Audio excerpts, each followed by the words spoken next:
Hai Besti, kamu siap untuk masuk dalam situasi beda budaya?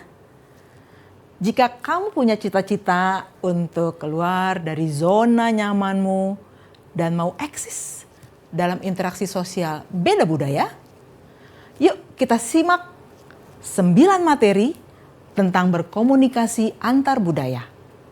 Beda budaya? Siapa takut? Pada episode kedua ini, ada 4 besti kita yang super keren akan berbincang tentang nilai dan identitas individu dalam komunikasi berbeda budaya. Besti perlu banget nih memiliki pengetahuan yang luas mengenai identitas dan nilai budaya. Identitas budaya ini tidak hanya dilihat dari tampilan luar saja, tapi juga dipengaruhi oleh diri sendiri dan akhirnya menjadi penentu karakteristik diri kita. Penasaran? Yuk kita simak diskusi dari Siona, Triana, Cecilia, dan Christian berikut ini. Tapi jangan lupa di like dan subscribe podcast ini. Terima kasih. Halo Besti, selamat datang di podcast Komunikasi Antar Budaya. Bersama saya, Siona Geraldine yang akan menemani besti-besti sekalian. Dan namun gak sendiri nih, pasti ada teman-teman komunikasi yang kece banget. Pastinya kita akan membahas seputar nilai dan identitas budaya. Langsung saja ya, di sini ada Cecilia. Halo. Dan ada Triana. Hai. Ada Christian. Halo Besti. Oke, mereka bertiga ini adalah mahasiswa ilmu komunikasi yang mengambil mata kuliah komunikasi antar budaya. Mungkin langsung aja nih, kita akan membahas seputar nilai dan juga identitas yang mungkin besti-besti harus tahu. Oke, langsung aja masuk pada sesi yang pertama. Nah, mungkin dari Sisil dulu nih, mau nanya. Bahwa kan di buku Samovar itu ada elemen yang bisa mempengaruhi identitas budaya individu. Nah, itu apa aja sih? Nah, benar banget nih, di buku Samovar ini kita belajar apa aja sih sebenarnya elemen-elemen yang mempengaruhi identitas budaya seseorang gitu kan. Nah, secara nggak sadar elemen ini tuh ada di dalam diri kita. Contohnya itu salah satunya adalah gender. Kalau misalnya pada umumnya, biasanya orang ngomongin soal gender, pasti dia berkaitan sama jenis kelamin atau seksualitas saja. Nah, di buku Samovar ini, lebih dijelasin secara mendalam. Kayak misalnya, identitas budaya melalui elemen gender ini, bisa kita lihat dari gimana bentuk rambut yang identik dengan satu negara gitu, akan menentukan ciri khas dari identitas budaya tersebut. Contohnya itu kayak di Arab Saudi sana, kita kan lihat ya kalau misalnya laki-laki di sana tuh rata-rata rambutnya itu gondrong, terus berkumis tebal dengan berjenggot tebal juga. Sedangkan kalau di negara Korea sana, kalau kita lihat di drama-drama gitu kan, rata-rata rambut mereka itu pendek, terus punya poni belah tengah, sudah gitu mereka nggak punya kumis dan nggak punya jenggot, kayak gitu kurang lebih, Siona. Nah, gitu tuh besti-besti. Mungkin besti-besti juga bisa tahu nih bahwa identitas individu itu luas banget, gak hanya dilihat dari luarnya aja ya, tapi bisa dilihat secara individu juga ya, Bes ya? Iya, bener banget, karena identitas budaya itu sendiri dipengaruhi sama diri kita sendiri juga, personal kita, gimana caranya kita menunjukkan diri kita kepada orang lain gitu, gimana kita dinilai sama orang lain, kayak misalnya dari bentuk penampilan kita rapih atau tidak, terus dari personality kita ini tipe yang disiplin atau tidak, kayak gitu tuh bisa kelihatan. Jadi kayak cakupannya itu luas gitu loh. Nah, kalau identitas cyber nih, yang kamu paham itu seperti apa sih, dan menurut Sisa sendiri apakah itu bahaya? Oke, kalau yang aku baca ya dari buku Samovar masih sama. Identitas cyber itu semacam bentuk pengungkapan diri kita, identitas kita di internet, di dunia maya gitu. Nah, kalau dibilang itu berbahaya atau enggak, balik lagi, itu tujuan mereka melakukan itu positif atau negatif. Nah, karena dalam media sosial, itu kan salah satu contohnya ya, pengungkapan diri di internet, itu ada laman profil di mana kita bisa ngisi kayak nama, umur, status, terus dan lain sebagainya, itu bisa kita setting gitu. Kita bisa ngisi sesuai mau kita tanpa mencantumkan nama asli kita dan lain sebagainya gitu. Intinya kalau dibilang bahaya atau enggak, balik lagi ke tujuan kita memanipulasi atau mempalsukan data pribadi kita itu untuk apa gitu. Nah, dalam buku Samovar ini dijelasin juga kalau identitas cyber itu sebagai salah satu aspek terpenting gimana caranya diri kita ini mengelola identitas kita di dunia maya. Kurang lebih begitu sih, Oh gitu. Tuh besti-besti bisa dipelajari soal identitas yang namanya sosmed tuh agak sedikit sensitif Iya, benar. ya kan? Agak sedikit sensitif karena apa yang kita expose di medsos tuh pasti orang semua lihat gitu. Tuh. Bagaimana kita mengolahnya lagi ya besti-besti. Oke, mungkin langsung aja selanjutnya. Nah, menurut ya Sisil pastinya. Menurut Sisil nilai itu apa, dan dari banyaknya nilai budaya yang mungkin dikemukakan sehari-hari itu ada nggak sih kelihatan nilai budayanya tuh apa aja gitu? Oke, dari buku Samovar lagi ya. Kalau dibilang nilai, menurut aku pribadi, nilai itu adalah sesuatu yang melekat di dalam diri kita gitu loh. Dan gimana sih nilai itu terbentuk? Nah, nilai itu terbentuk karena kebudayaan yang ada dalam kehidupan kita sehari-hari. Nah, kalau dibilang, apa tadi, sorry? Nilai keseharian. Oke, nilai sehari itu kan di buku Samovar ada 13 poin ya tentang nilai. Nah, salah satunya menurut aku yang benar-benar ke-highlight gitu ya di dalam kehidupan kita sehari-hari itu adalah nilai waktu. Nah, kalau di buku Samovar dijelasin contohnya adalah budaya Amerika. Mereka tuh sangat menghargai sekali yang namanya waktu gitu loh. Mereka akan melakukan pekerjaan mereka, menyelesaikan pekerjaan mereka sesuai dengan tenggat waktu yang ditentukan. Nah, kalau dalam kehidupan sehari-hari kita nih, yang kita lihat gitu loh ya, kayak kalau soal nilai waktu, ya pasti tau lah Sio gimana ya budaya orang-orang Indonesia itu seperti apa. Kayak misalnya, Sangat kelihatan deh, sangat iya kelihatan. betul sekali kan. Kayak misalnya nih, kita menghadiri acara gitu loh, pasti ada aja gitu orang yang terlambat datang, baru pas udah di penutupan mungkin ada gitu yang tiba-tiba datang kurang lebih. Ya, Itu fakta sebenarnya, itu fakta. Iya, kurang lebih tuh kayak gitu sih yang aku lihat dalam kehidupan sehari-hari. Ya itu emang benar-benar guys. Jadi kita harus belajar dari orang Amerika gitu kan soal waktu. Jangan terlambat ya. Tuh. Apalagi pas kelas ya. Tuh. Kelasnya jam 8. Oke.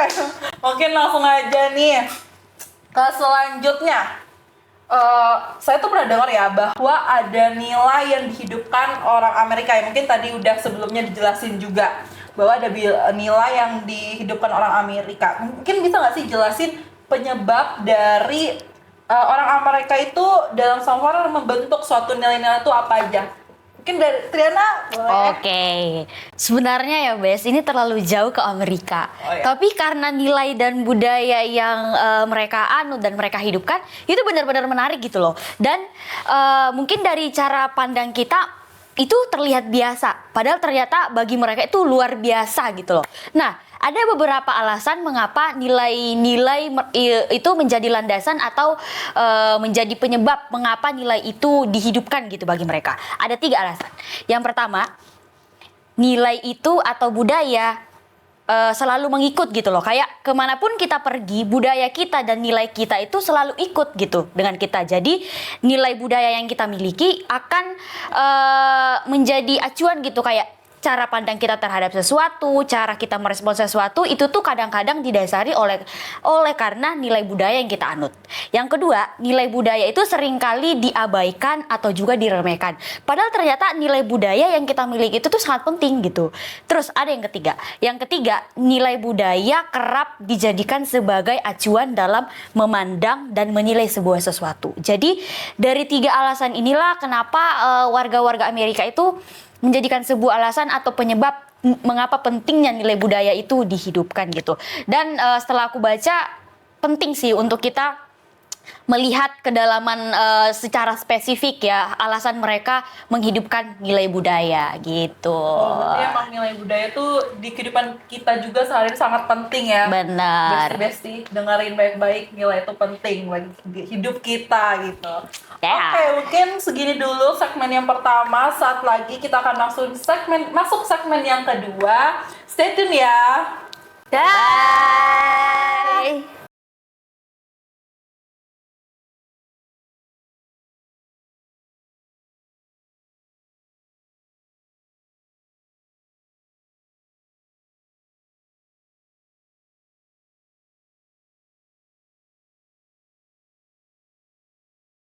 Oke, Besti-Besti, kita masuk pada segmen yang kedua, yang pastinya masih membahas seputar nilai dan identitas budaya. Nah, selanjutnya, dalam buku Samovar nih, pastinya ada 13 nilai yang dihidupkan dan dipertahankan orang Amerika. Dan sekilas dari 13 nilai budaya ini bagi mereka gitu kan dapat dipelajari dari budaya yang dianut oleh warga Amerika itu apa aja sih?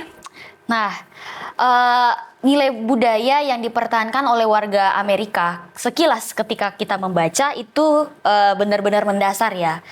Dia berbicara tidak hanya tentang suku, maksud saya tidak hanya nilai yang dianut oleh suku dalam kelompok, tapi nilai yang dianut secara pribadi gitu loh. Kenapa ini begitu mendasar? Karena kita di Indonesia ada sebuah nilai yang mungkin ketika kita mendengar itu kita memaknainya sebagai nilai yang negatif. Ayo, ada yang bisa tebak? Apa tuh? Ada yang bisa tebak? Kepo ya di rumah ya. Jadi nilai tersebut adalah nilai individualitas. Nilai individualitas kalau kita dengar pasti dimaknai sebagai sesuatu yang negatif. Betul. Tetapi sebaliknya bagi warga Amerika, nilai individualitas ini dimaknai sebagai sesuatu yang positif. Secara spesifik dimaksudkan untuk melatih kemandirian seseorang, melatih inisiatif, dan juga untuk menerima perlakuan yang sama dan serata di dalam suatu kelompok. Oleh sebab itu, nilai ini disebut nilai individualitas. Jadi ini cukup menarik ya menurut aku karena di beberapa tempat atau di beberapa negara nilai ini tuh nggak semuanya gitu loh dianut oleh orang yang ada di daerah tersebut atau di negara tersebut. Jadi pas aku baca wah keren juga gitu. Dan aku rasa perlu sih kita belajar dari nilai yang dianut oleh warga Amerika. Gitu. Betul sih. Cuman dari 13 nilai itu nih, dalam menerapkan ke-13 nilai budaya itu apa aja sih tantangan yang mungkin pernah dihadapin gitu? Untuk tantangan sih pasti banyak ya, Bes. Banyak banget. Tapi aku izin baca ya dari handphone. Tapi ada sebuah penelitian yang dilakukan oleh, yang diteliti maksudnya oleh Ibu Melati Tobing. Yang berjudul Kosmopolitanisme dalam Setting Proksemik Antar Budaya. Studi pada alumni kelas khusus internasional di Australia. Nah, dari penelitian ini tuh menekankan bahwa mobilitas migrasi dan mobilitas pendidikan tinggi mempengaruhi atau menjadi sebuah tantangan dalam menerapkan nilai budaya. Kenapa? Karena ketika seseorang pergi atau keluar dari daerahnya untuk menempuh pendidikan di tempat lain, ia otomatis harus beradaptasi dengan budaya yang ada di negara Australia misalnya seperti pada penelitian ini ya. Kenapa? Karena nilai yang kita anut dan nilai yang ada di Australia itu berbeda. Oleh sebab itu, tantangannya terletak di mana? Terletak pada proses adaptasi budayanya. Secara tidak langsung, nilai lokal atau nilai budaya yang ada dalam diri kita perlahan dikesampingkan begitu. Di sisi lain, kita belajar mengenai budaya yang dianut oleh warga Australia karena pada dasarnya itu berbeda. Oleh sebab itu, inilah yang menjadi tantangan. Di negara manapun kita berada, jangan biarkan nilai kita itu pudar gitu loh. Jadi tetap kita memegang nilai yang kita miliki sambil belajar budaya baru. Oleh sebab itu, ketika kemanapun kita pergi, kita harus secara sadar mengetahui bahwa nilai lokalitas saya ini harus saya pertahankan gitu. Meskipun di berbagai tempat dan berbagai situasi terjadi tuntutan bahwa saya harus beradaptasi dengan budaya yang berbeda yang saya miliki gitu. Jadi intinya adalah kembali kepada pribadi kita untuk secara sadar memahami bahwa nilai saya harus tetap bertahan dalam diri saya. Karena seperti yang dijelasin tadi, kemanapun kita pergi, nilai budaya yang ada di dalam diri kita selalu mengikuti gitu. Oh, keren juga ya kalau ngomongin soal nilai ya. Berarti harus benar-benar mempertahankan nilai kita. Benar. Oke, itu keren buat besti-besti. Mari mempertahankan nilai budaya yang ada di dalam diri kalian. Terutama dimanapun kalian berada harus pertahankan. Oke, Betul. selanjutnya dalam studi yang tertulis dalam Samovar nih, dalam bukunya Communication Between Culture yang ada membahas mengenai identitas yang sepertinya cukup kompleks banget jika kita perhatikan. Tapi sebenarnya identitas itu apa sih? Dan terdapat identitas pastinya di lingkungan sekitar kita. Apakah itu emangnya kalau misalnya nggak ada identitas, budaya ini kiamat gitu gimana? Kok kiamat? Kiamat? Kok ngomong kiamat? Kiamat? Oke. Identitas itu sebenarnya penting banget ya, karena sebelum gue lebih jauh nih ngejelasin identitas itu apa, sebenarnya identitas itu adalah sesuatu yang kita bangun, sesuatu yang kita ciptakan, sesuatu yang kita ciptakan untuk memandu ekspektasi atau bahkan bisa mempengaruhi ekspektasi orang lain terhadap peran sosial diri kita sendiri atau orang lain. Dan juga itu menyediakan pedoman interaksi komunikasi dengan orang lain. Nah, dalam bukunya Samovar yang disebutin sama Siona tadi tuh yang soal communication between culture ya kalau nggak salah. Yes. Nah, di dalam bukunya itu identitas dijelaskan kalau itu tuh bersifat abstrak, itu bersifat dinamis, dan itu juga dikonstruksikan secara sosial. Jadi memang identitas itu cukup susah didefinisikan karena banyaknya faktor-faktor yang harus menjadi pendukung supaya identitas itu bisa ada dan terjadi. Karena proses terjadinya identitas itu juga memerlukan waktu-waktu tertentu supaya terjadi suatu identitas seperti itu. Ya, berarti kalau misalnya ngomongin soal identitas agak ribet ya, dan harus ada faktor pendukungnya. Nah, apa aja sih manfaatnya? Oke, kalau kita ngebahas manfaat, sebenarnya manfaat itu udah terjadi di sekeliling kita, atau mungkin bestie-bestie di rumah udah ngerasain sendiri kali ya manfaatnya. Karena dengan adanya identitas ini muncul rasa memiliki, di dalam arti memiliki warisan budaya, memiliki warisan bahasa, memiliki tradisi yang melekat di dalam satu kelompok tersebut. Dan juga manfaatnya identitas itu bisa membuat rasa solidaritas di dalam satu kelompok yang memiliki identitas yang sama itu semakin erat. Karena mereka sama-sama memiliki, ya nggak sih? Jadi di dalam buku Samovar juga dijelaskan kalau identitas yang dibangun itu bisa mempengaruhi atau bahkan membawa ekspektasi orang-orang lain terhadap peran yang kita miliki di lingkungan masyarakat. Jadi seperti itu sih. Oh, tapi menurut Christian sendiri nih, identitas berarti penting banget dong buat kita dan bestie-bestie semua di rumah. Pasti penting banget buat kita, buat bestie-bestie yang di rumah juga pasti penting banget. Benar. Tuh, bestie-bestie perhatiin ya. Dan gimana kalau misalnya jika identitas setiap kelompok itu berbeda? Mungkin bisa contohnya gitu. Oke, kalau misalkan ngebahas soal contoh, saya kasih contoh di Indonesia itu kan memiliki sistem pendidikan, Yes, dan pasti di luar of negeri course. juga punya sistem pendidikannya masing-masing kan. Ya. Saya kasih contoh di Amerika deh. Di Amerika ketika kita sedang berkuliah, ketika kita sedang belajar di kampus, mahasiswa kita sebagai mahasiswa bisa menyela omongan si dosen tersebut untuk bertanya. Kenapa itu bisa terjadi? Karena mahasiswa yang ada di Amerika sana ketika mereka belajar, mereka lebih memilih mengajukan pertanyaan dibanding dosen itu memberikan pertanyaan ke mereka. Jadi mereka memiliki motivasi, mereka membangun motivasi di dalam diri mereka supaya tidak ditanya oleh dosen gitu. Jadi mending mereka yang nanya daripada mereka ditanya gitu loh. Nah, ini juga berbeda ketika di Jepang. Kalau di Jepang bahkan mereka tuh berharap untuk tidak menjawab pertanyaan. Jadi itu sangat berbeda banget kan budaya yang terjadi.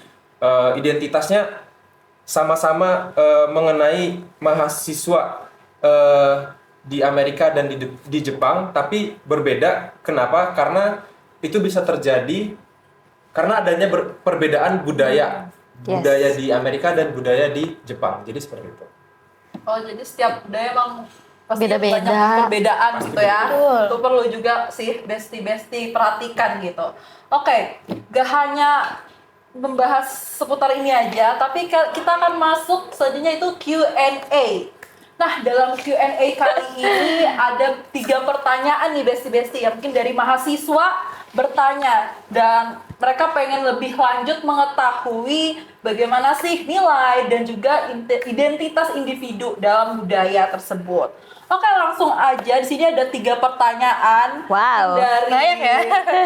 Iya, Triana, Sisil, siap-siap. Sip. Oke, siap. Jadi ada 3 pertanyaan, bagi-bagi ya satu-satu ya. Oke. Oke, mungkin saya pilih dari Christian dulu. Boleh. Nah, ada pertanyaan nih dari mahasiswa. Mengapa dalam penjelasan nilai budaya lebih banyak condong ke budaya Amerika? Alasan kenapa kita condong ke budaya Amerika ya? Mungkin karena sumber kami mengacu pada di buku Samovar, karena di buku Samovar juga memang banyak contoh-contoh yang menjelaskan tentang budaya di Amerika, dan menurut kami Amerika itu adalah salah satu negara maju. Jadi karena mereka itu negara maju, menurut kami hal itu cocok untuk dijadikan sebagai role atau gambaran budaya dalam kehidupan sehari-hari. Jadi kita juga bisa tahu gimana budaya mereka itu bisa terjadi. Jadi kenapa kita bisa ambil Amerika, karena seperti itu. Oh gitu. Nah, besti-besti udah terjawab belum? Gimana? Pertanyaan pertama? Oke, kita langsung aja ke pertanyaan yang kedua. Triana mungkin bisa menjawab. Boleh. Soalnya dari teman-teman mahasiswa nih. Apakah nilai budaya individualitas seperti orang Amerika itu bisa dilihat dari yang dianut mereka atau cocok dengan orang Indonesia? Itu bagaimana? Menurut aku ya, terutama untuk besti-besti semua, cocok atau tidaknya nilai individualitas ini dimulai dari kita memahami terlebih dahulu seperti apa sih nilai individualitas ini. Sebab bagi warga Amerika sendiri, mereka menganggapnya sebagai sesuatu untuk membangkitkan nilai kemandirian, nilai inisiatif, dan juga untuk mendapat perlakuan yang sama dan setara gitu dari orang banyak. Itu berdasarkan pendapat dari buku Samovar. Namun ketika kita mencoba untuk mengatakan bahwa apakah cocok untuk warga Indonesia, bisa aja sebenarnya. Tapi ketika kita melihat budaya Indonesia ini benar-benar dikatakan kuat ya dalam hal kebersamaan. Contohnya misalnya satu keluarga pindah ke daerah A, hubungan kebersamaan mereka itu tetap terjalin gitu. Jadi ketika kita mencoba untuk mengatakan bisa nggak menganut nilai budaya individualitas, menurut aku sih kurang cocok ya, karena ketika mereka mau mengadaptasi mencoba untuk menerima nilai individualitas, akan tertutupi oleh nilai kebersamaan yang benar-benar kuat di dalam diri mereka. Tapi ketika kita mencoba untuk memberi pemahaman bahwa sebenarnya nilai individualitas ini untuk melatih kemandirian, boleh aja. Tapi untuk saat ini aku lihat kurang cocok gitu. Oke, itu Besti jawabannya. Gimana? Dana, pertanyaannya oke nggak menurut Triana sendiri? Menurut aku oke. Semoga kita bisa belajar sih teman-teman dari nilai itu. Nah, itu penting banget sih bagi Besti-Besti juga mengetahui nilai yang ada. Oke, pertanyaan ketiga selanjutnya ini yang terakhir yang belum menjawab yaitu Cicilia. Ini pertanyaan buat Cicilia ya. Mengenai yang mungkin tadi Sisil juga udah bahas tentang identitas cyber. Gimana menurut Samovar menjadi hal yang penting dalam mengungkapkan diri di dunia maya. Nah, ada pertanyaan bahwa kan pasti nggak jarang nih yang memakai kayak identitas cyber itu di medsos. Nah, menemukan beberapa akun seperti media sosial Twitter terutama. Twitter kita tahu ya banyak banget yang pakai dan semua yang viral semua di situ gitu. Paling pertama bahkan di Twitter loh. Betul. Okay. Mungkin Besti-Besti juga ada yang pakai Twitter. Pasti. Pasti. Oke, nah itu tuh penggunanya itu merahasiakan identitasnya, terutama dari segi username. Nah, tanggapan Sisi sendiri bagaimana? Oke, kalau menurut aku pribadi nih ya, ini kan salah satu bentuk pengungkapan diri seseorang itu ya di dalam dunia maya, ibaratnya di internet lah, kayak di platform media sosial Twitter gitu lah. Dan itu adalah salah satu bentuk pengelolaan diri dia terhadap identitas pribadi dia di internet. Nah, menurut aku kalau mereka menggunakan username dengan nama yang tidak sesuai dengan nama aslinya, sah-sah aja gitu loh. Kalau yang dia lakukan itu tidak bertujuan ke arah yang negatif. Jadi menurut aku kayak ya nggak masalah, karena kebetulan ya aku kan juga pengguna Twitter. Nah, aku pribadi juga menggunakan username itu nggak sesuai dengan nama asli aku. Jangan iya gitu loh. Karena menurut aku juga di dalam platform Twitter ini emang rata-rata mereka tuh pada menggunakan username yang tidak sesuai dengan nama aslinya. Mungkin itu udah jadi budaya gitu loh di dalam media sosial tersebut gitu Ya, itu sih. banyak Jadi menurut banget sih. aku pribadi kalau dia merahasiakan nama aslinya itu ya nggak masalah, selagi itu bukan hal yang negatif. Gitu. Nah, intinya berjaga-jagalah ya. Berjaga-jagalah dalam memakai sosial media seperti itu, terutama Twitter yang ya di mana-mana viral gitu kan, di Twitter. Iya, intinya harus hati-hati mau ngetik, mau update status atau komentar, harus hati-hati gitu. Oke, itu jangan yang ke negatif ya guys. Iya. Oke, bestie. Jadi seperti yang udah kita bahas nih, Bes. Nilai dan identitas itu bukan hanya dilihat dari luarnya saja, menurut gender saja gitu kan, dari luar penampilannya enggak. Tapi banyak banget yang perlu kita pelajari. Karena budaya bukan hanya soal nilai yang dipertahankan oleh suatu dalam kelompok gitu, enggak. Tapi juga dari diri kita sendiri. Oke, thank you banget untuk teman-teman semua. Thank you. Thank you banget udah mau ngebahas soal nilai dan identitas budaya di podcast hari ini. Semoga apa yang kita bahas jadi pembelajaran buat bestie-bestie semua, dan di mana bestie-bestie dapat belajar untuk mempertahankan dan nilai budaya dan identitas individu dalam diri kita dan juga bestie-bestie sekalian. Oke, segitu aja podcast hari ini. Thank you and see you. Bye-bye. Bye. Bye.